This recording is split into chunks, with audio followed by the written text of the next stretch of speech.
Je vous propose de poursuivre ces instants en ouvrant la parole de Dieu tous ensemble dans l'épître de Paul aux Galates, au chapitre 5 et au verset 22. Vous n'aurez pas manqué de remarquer que c'est un texte que j'ai déjà lu récemment. Galates, chapitre 5, verset 22.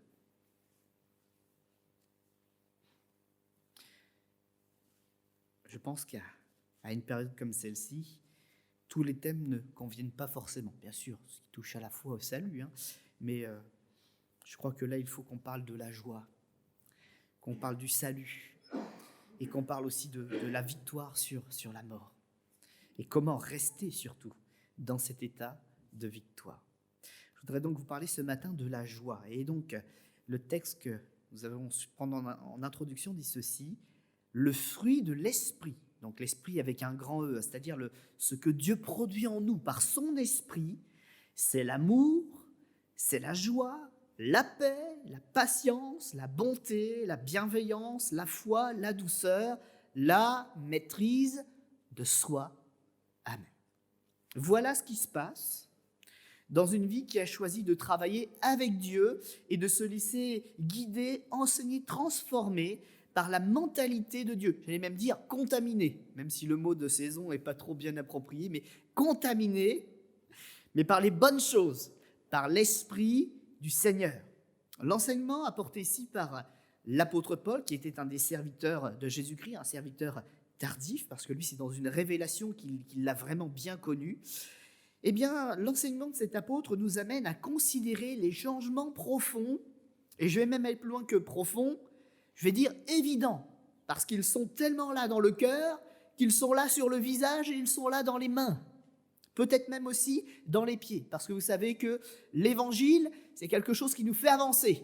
Dans l'écriture, c'est même associé aux sandales et aux ailes. Donc, des changements profonds et évidents de mentalité, de comportement. Et quand nous vivons avec l'esprit du Créateur, eh bien, ses œuvres se manifestent au travers de nous. Amour donc, joie, paix, patience, bonté, bienveillance, foi, douceur, maîtrise de soi. Frères et sœurs, vous qui êtes baptisés, qui servez le Seigneur, que vous êtes beaux. Le Seigneur, quand il vous voit accepter d'être transformé comme ça, il ne trouve personne de meilleur. Parce qu'il n'y a que son œuvre qui peut nous rendre meilleurs. Et si vous avez accepté dans ce travail, d'entrer dans ce travail, vous êtes beaux aux yeux de celui qui vous a créé. Amen. Ça, c'est aussi la joie de Noël. Avant Jésus, ce n'était pas possible. Mais maintenant, nous sommes en train d'être transformés. L'Écriture dit de gloire en gloire. Eh bien, voilà déjà des gloires. Des gens pleins d'amour. Quelle fierté pour le Seigneur. Il reconnaît ses enfants. La joie, la paix, la patience. Que ce sont de bonnes choses. La joie, donc, second des fruits notables, évidents de cette liste de transformation. J'aimerais réfléchir dessus avec vous ce matin et dire, mais qu'en est-il donc des chrétiens sans joie? Est-ce qu'il y a des chrétiens sans joie ce matin? Parce que là, ce serait inquiétant en plus. Mais on va en parler un petit peu. Parce que des fois, de parler d'une chose ou de parler de son contraire, ça met en évidence certaines vérités. Et c'est important de le faire. La Bible nous affirme qu'au-delà des épreuves, ce manque de joie trouve en fait son origine dans un défaut de notre pratique spirituelle. Donc, un chrétien sans joie, c'est pas si normal que ça. Il peut y avoir l'épreuve, et là, on comprend la réaction sur l'instant d'être un peu attiédi dans notre joie. Mais le comportement normal, le nouveau comportement normal de celui qui vit avec le Saint-Esprit en lui, c'est la joie. Et donc, si la joie n'est pas là, et si ce n'est pas simplement une épreuve passagère, une difficulté, ça veut dire qu'il y a un défaut profond, un défaut d'ordre spirituel. Et ça veut dire que notre foi, notre pratique est peut-être mal entretenue. Parfois, il y a des gens qui ont une pratique, mais ce n'est pas la pratique qui manque, c'est qu'elle est mal orientée. Elle n'est pas vers Jésus. Ils font des choses pour se faire du bien. Ça ne marche pas, puisque c'est Dieu qui est la source. Et c'est de lui que coule la véritable joie, c'est de le rencontrer, c'est d'être avec notre Créateur, de savoir d'où on vient et où on va avec lui. Ce peut être encore une forme de religion un peu mécanique, avec la perte des convictions. On peut faire les choses, mais sans le cœur. Et là, inévitablement, si notre cœur travaille, et puis qu'il travaille pour quelque chose qui ne lui plaît pas ou qui ne lui plaît plus, la joie, elle n'est pas au rendez-vous. On a travaillé, puis on se dit « Oh, c'était dur ». Puis la prochaine fois, je donnerai le travail à quelqu'un d'autre et je me l'épargnerai. S'il n'y a plus cette joie, effectivement, il y a un problème. Si c'est tout mécanique, ça ne va plus. Il y a aussi les autres choses, là vraiment les plus mauvaises, celles que l'on cache, le désordre moral, quelque chose qu'on a laissé entrer dans notre vie tout à nouveau, dont on s'était débarrassé, qui est revenu, et puis finalement ça commence à ronger notre bonheur, notre joie. Alors c'est peut-être aussi dans un aspect ou un autre de notre vie. Il y a le péché, mais il y a peut-être aussi les mauvaises habitudes, les mauvais comportements. Envers peut-être aussi, je l'ai noté, notre conjoint parfois. Parce que tout ce qui se passe au sein même de la famille, dans notre vie de tous les jours, ça peut finir par avoir des répercussions au final sur notre vie spirituelle aussi. Et des fois, dans notre vie avec notre conjoint, nos enfants, on s'habitue à de mauvaises choses. Et c'est pas parce que c'est avec des enfants ou un conjoint et parce qu'ils nous aiment qu'à un moment ou à un autre, ça ne va pas finir par faire son chemin et nous rattraper. Et pour les moins vigilants, jusqu'à nous séparer de Dieu.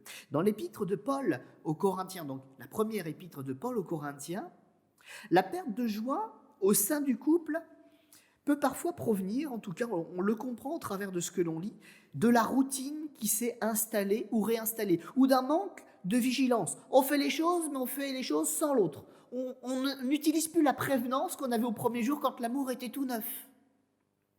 Et ça finit donc par avoir une incidence. Et de manière générale, le gros défaut de l'homme et le gros défaut de la femme, de sa femme, la Bible nous les résume assez simplement finalement. On a tous dans notre nature des choses qui sont plus ou moins à veiller, sur lesquelles on doit veiller. Pour l'amour, pour l'homme, c'est le manque d'amour. Il néglige sa femme. Il ne veut plus parler avec elle. Il prend des raccourcis. Il la fait taire. Ou il ferme les oreilles, il la laisse plus s'exprimer. Alors qu'au premier jour, il faisait des choses, il allait voir des films romantiques alors qu'il n'aimait pas ça, etc. Mais dans le temps, il faut, mes frères, veiller à l'amour. Parce que si vous ne veillez pas à l'amour, votre joie sera touchée, parce que votre compagne, elle sera touchée. Et l'inverse est vrai aussi. L'épouse, la femme, parfois, par frustration, pour d'autres raisons, elle commence à reprendre aussi certains traits de son caractère naturel, c'est-à-dire à chercher à dominer ou à se faire entendre. Elle lance des signes, mais qui sont plutôt des piques.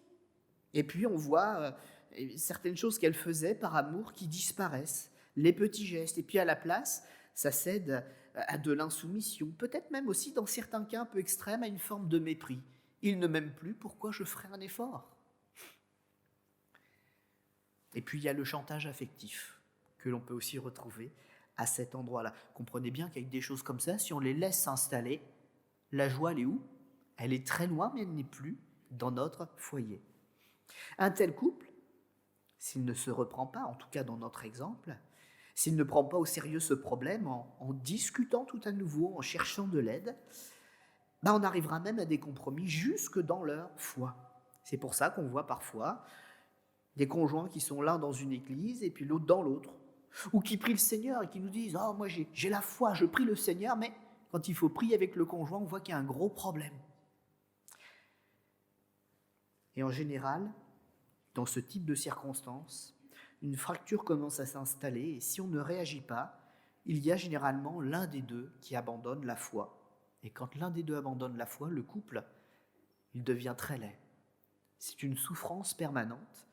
Et c'est là aussi que même des couples chrétiens autrefois, à cause de leur négligence, parce que là il y a le fait de la négligence, finissent par se briser. Vous savez, de dire que ça fait longtemps qu'on est ensemble, c'est pas une vérité immuable, ça durera pas toujours. Si les choses sont mal faites, même depuis longtemps, ce qui doit casser, cassera à cause de la négligence. Jésus, dans la parabole du cep et des sarments, affirme que la joie coule de lui. Et si toutefois, en tout cas, nous sommes correctement attachés à lui. Ma question, donc, ce matin, sommes-nous correctement attaché à Christ? Est-ce que c'est une piété de surface? Ou est-ce que quand je parle de ma foi, j'ai une joie qui monte et qui remplit ma bouche? La Bible dit quoi? C'est de l'abondance du cœur que la bouche parle. Est-ce que quand tu ouvres la bouche pour parler de Jésus, c'est une joie ou c'est une gêne? Qu'est-ce qui est dans ton cœur si tu fais le test ce matin? Et le Seigneur nous dit, afin que ma joie soit en vous et que votre joie soit parfaite. Alors là, j'ai repris, lorsque je viens de vous dire, quelques éléments d'une prédication qu'on a vue quelques semaines en arrière pour faire le lien. Mais celui qui ne donne pas, ce sont de nouveaux éléments que je vais donc ajouter là. Celui qui ne donne pas ou qui ne donne plus sa vie à l'autre. Vous savez que le mariage et le couple, c'est un sacrifice. Eh bien, quand une personne ne le fait pas ou ne le fait plus, elle ne peut plus entrer, elle ne peut plus entraîner son foyer dans la dimension supérieure ou de l'amour supérieur de Dieu pour en remplir son foyer. C'est même généralement tout l'inverse qui se produit. Une personne qui n'entretient pas les bons sentiments de Christ dans son cœur va finir par devenir une personne dans ses foyers qui en réclame de plus en plus et à tous. Et le pire de tout, c'est qu'elle ne sera plus jamais satisfaite. Vous pourrez pleurer, vous pourrez faire des efforts, vous pourrez faire les courses, le ménage, le rangement, etc. Pour cette personne, la joie ne sera pas au rendez-vous. Parce que le problème est spirituel. Il n'y aura jamais de satisfaction. La Bible dit dans une citerne qui est percée. Quel dommage donc quand un tel retour en arrière s'opère. La Bible, et donc l'Éternel qui en est son auteur, utilise pourtant dans la Bible, dans sa parole, tous les mots et toutes les nuances dans l'hébreu et dans le grec, c'est-à-dire dans toute la Bible, du mot joie.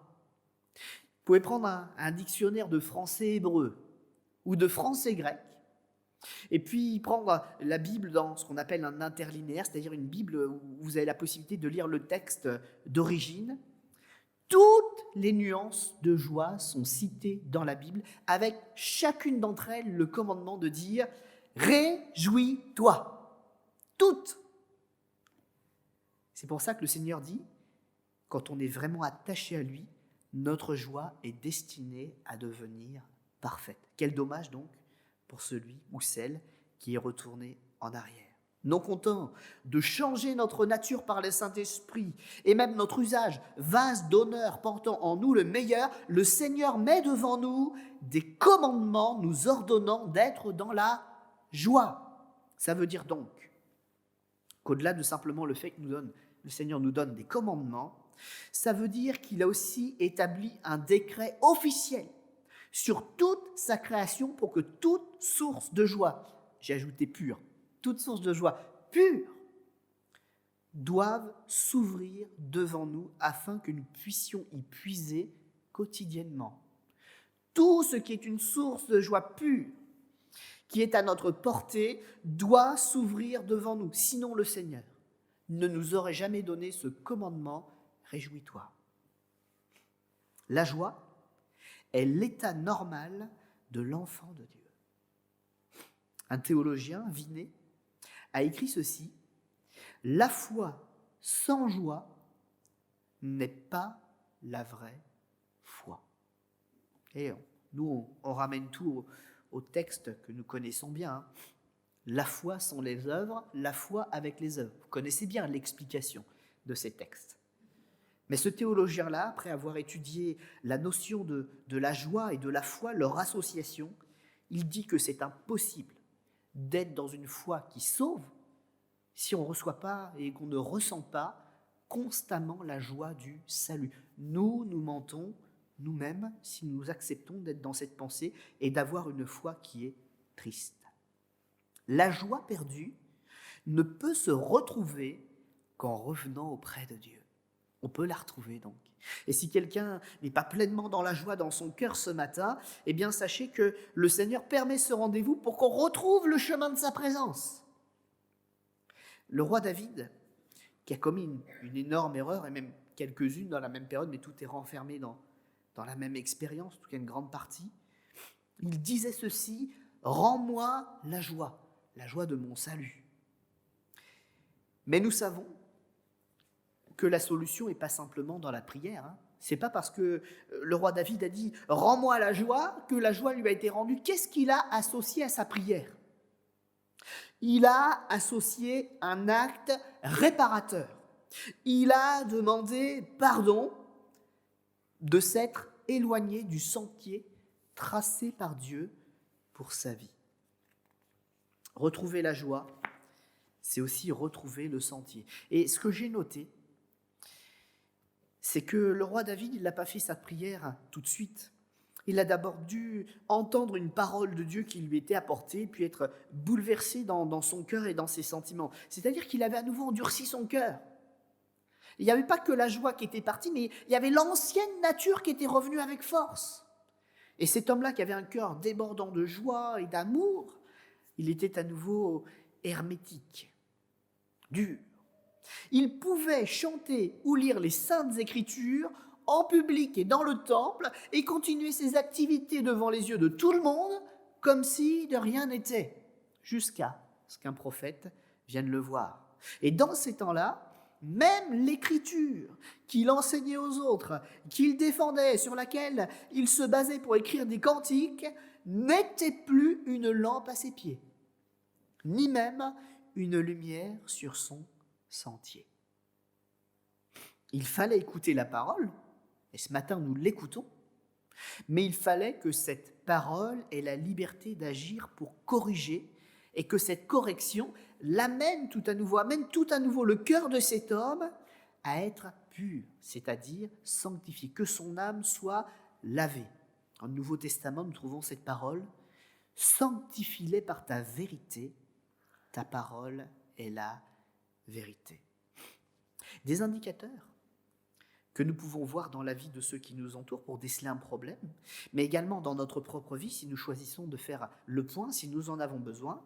Une personne dont la foi n'est plus efficace, qui n'arrive plus à exprimer la joie, en tout cas dont la joie est en train de s'étioler, on le voit vite parce que c'est une personne qui commence tout à nouveau à soupçonner le mal partout, même dans les frères et sœurs de l'Église. Voir le mal partout, même là où il n'est pas. Même pour ceux qui nous expriment de l'amour, ou soupçonner le mal. D'autres, dans leurs réactions, qui sont un peu plus avancées dans cette perte de la joie, vont commencer même à excuser les mauvaises choses qu'ils font parce qu'ils essayent de retrouver des choses pour les exalter, pour les réjouir, mais ce ne sont pas de bonnes choses. Et puis, comme le roi David, nous les retrouvons agir avec des méthodes qui ne sont plus les méthodes de Christ. Ils parlent de Christ, mais ils n'agissent plus comme Christ. Et on retrouve même par là aussi les accusations. Mais en tout cas, je renote ce que je voulais vous dire. Sanctifie-les par ta vérité, ta parole est la vérité. Il y a donc, entre la parole et la joie, et entre la parole et la vérité, un lien intime. Encore un élément donc important que l'on trouve ici, en suivant le raisonnement de Dieu dans les versets qu'il nous a offerts. La perte de la joie vient aussi d'une perte de la vérité. On joue un rôle, on cache une difficulté, ou même peut-être une souffrance. Les sources de la joie.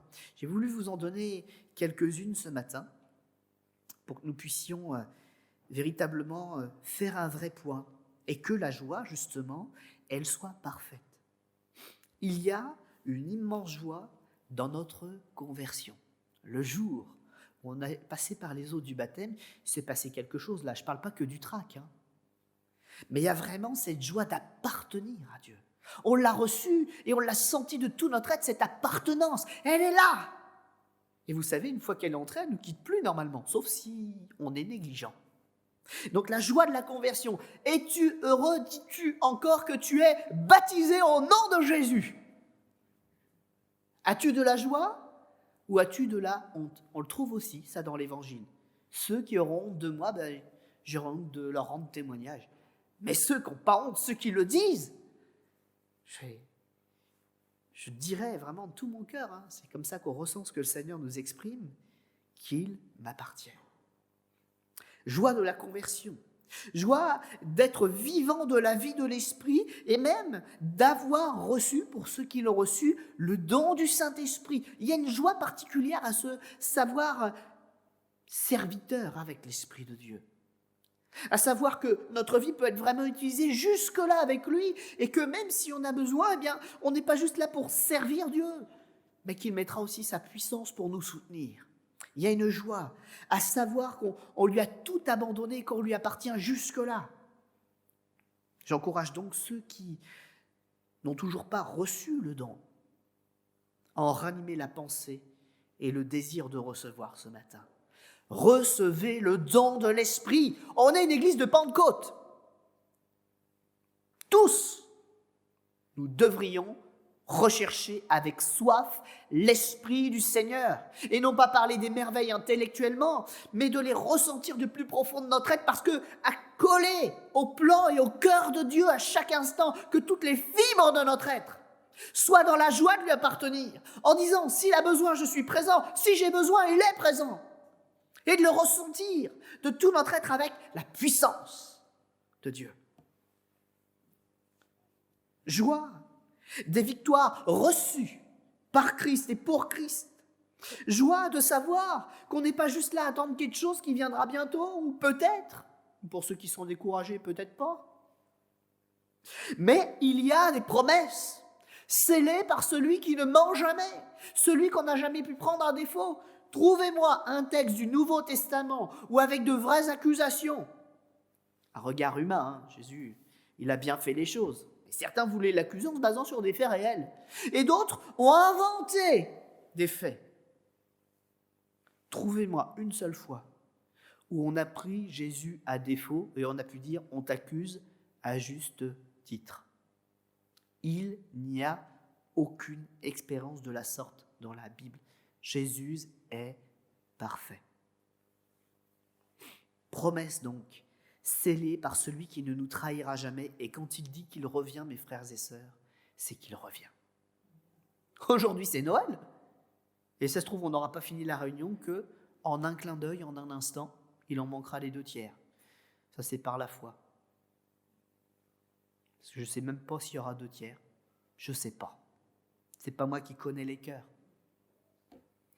Mais il est temps que ce ne soit pas juste froid pour ceux qui sont là pour remplir une chaise, ou tiède pour ceux qui se mentent à eux-mêmes, mais il est temps que ce soit bouillant. Il est temps que l'Esprit de Dieu, non pas allume une mèche, mais qu'il allume un grand feu dans notre cœur. Une autre chose aussi, la Bible nous dit qu'il y a une grande joie dans la communion fraternelle. Que c'est dommage de ne partager qu'un peu avec l'Église quand elle doit représenter toute notre famille. De ne faire qu'une activité par-ci ou par-là, ou faire un acte de présence, alors que les frères et sœurs se réunissent avec joie pour toutes les autres choses qui vont avec, en semaine et en dehors de la semaine, et dans certaines préparations. Est-ce que la communion fraternelle est vraiment une communion fraternelle, ou est-ce que c'est une relation un peu lointaine, comme un frère qui habite loin, puis à qui on passe un coup de téléphone? Ça, c'est une relation, c'est une prise de nouvelles, mais ce n'est pas de la communion. La joie est dans la communion, de se sentir concerné. Amour de Christ et de l'Évangile. Eh bien oui, aimer Jésus, ça déclenche des choses. Vous savez qu'on est programmé pour être avec lui. À la base, c'était comme ça. Et quand notre cœur est à nouveau connecté à lui, quand on commence tout à nouveau à exprimer et à ressentir ces sentiments d'amour pour Dieu, pour ce qu'il dit et pour ce qu'il fait, il y a quelque chose qui déjà dès maintenant sur cette terre est en train de ressusciter en nous. Vous le vivez, ça? Est-ce que vous ressentez qu'il y a une nouvelle vie qui bouillonne en vous? Et puis, en lisant un petit peu ce texte, et puis un commentaire, justement, je crois que c'était justement deviné aussi, d'ailleurs.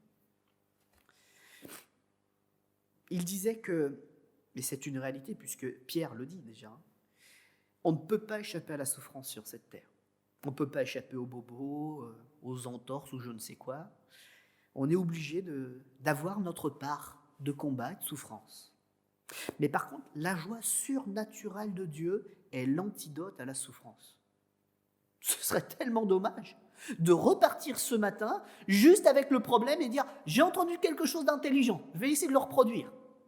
Alors que maintenant, nous pourrions être saisis par l'Esprit de Dieu et remplis d'une joie nouvelle. Et de dire « j'ai mon problème, mais alléluia, je suis dans la joie quand même ». Je ne vais pas faire comme les gitans ce matin, hein, mais ils l'ont bien compris ça. Alléluia quand même.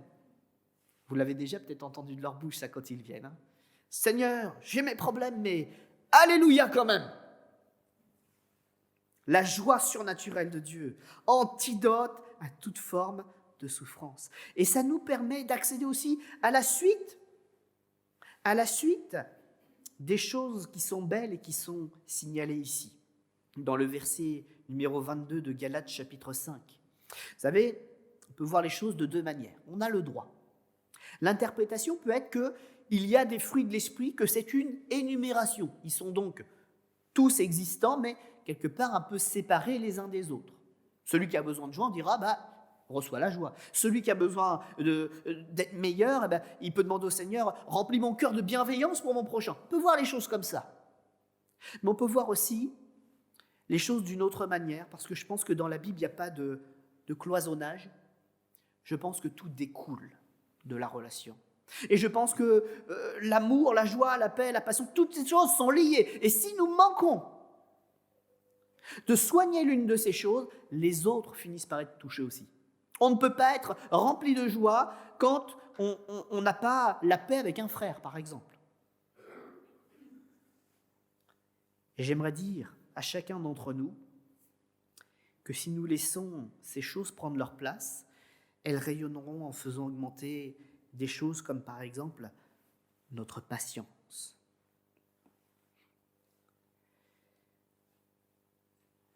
La joie, antidote à la souffrance, qui nous permet d'accéder donc à des choses comme la patience pour traverser les épreuves les plus longues.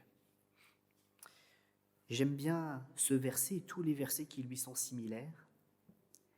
Christ changera nos peurs, nos deuils, nos douleurs, nos craintes, nos doutes, notre manque de foi. Il changera nos maladies spirituelles en allégresse. En allégresse. Ce n'est pas juste un mot synonyme de joie, c'est une joie supérieure. Parce que la qualité des œuvres de notre Dieu, ce n'est pas juste de bonnes œuvres, ce sont des œuvres d'en haut, ce sont des œuvres éprouvées, des œuvres de qualité supérieure. Alors je vous propose ce matin que dans cette pensée, nous puissions demander au Seigneur de vraiment se manifester au milieu de nous et de rendre, comme il l'a dit, notre joie parfaite, de nous apprendre ce chemin. Nous l'avons lu pour David, il s'était égaré un temps, mais n'empêche que quand la parole de Dieu est revenue dans son cœur, qu'est-ce qu'il a retrouvé? C'est le chemin. Ta parole est une lampe à mes pieds, une lumière sur mon sentier. Alors ce matin, si quelqu'un est un peu à côté du chemin, que cette parole l'éclaire, qu'elle gagne son cœur, qu'elle remplisse son cœur d'une joie restaurée. Et s'il y a une difficulté comme celle qu'on a pu essayer d'énumérer un petit peu pour nous faire comprendre la réflexion de Dieu, eh bien, prends ton fardeau, mon ami, et dépose-le au pied de Jésus. Dépose-le au pied de Jésus. Ce fardeau, c'est peut-être aussi de restaurer ta relation de couple. Peut-être qu'elle s'est étiolée, peut-être que tu ne sais plus dire à ton épouse que tu l'aimes, à ton époux que tu l'aimes. Il y a peut-être eu des problèmes qui se sont accumulés, mais ce n'est pas encore la fin, mon ami. Si tu décides d'ouvrir la bouche, Jésus la remplira, et il guérira, et il consolera. On va incliner notre front un instant. Seigneur notre Dieu, il y a tellement de voleurs de joie dans ce monde. Je parle de la joie spirituelle, je parle des serviteurs du diable, je parle des embûches, je parle des pièges, je parle des tentations, je parle des lassitudes, je parle des souffrances, je parle des maladies. Tous ces ennemis, à la croix, tu les as vaincus. Et ce matin, nous ne sommes pas là à nous réjouir parce qu'il y a quelques chants, parce qu'il y a un repas, parce qu'il y a quelques cadeaux, quelques dons qui sont faits ou qui vont être faits. Ce n'est pas ça notre joie. Notre joie, c'est de t'appartenir. Notre joie, c'est de te laisser travailler notre cœur, de te laisser restaurer, relever nos foyers, les fortifier, protéger nos enfants, leur transmettre quelque chose de vrai.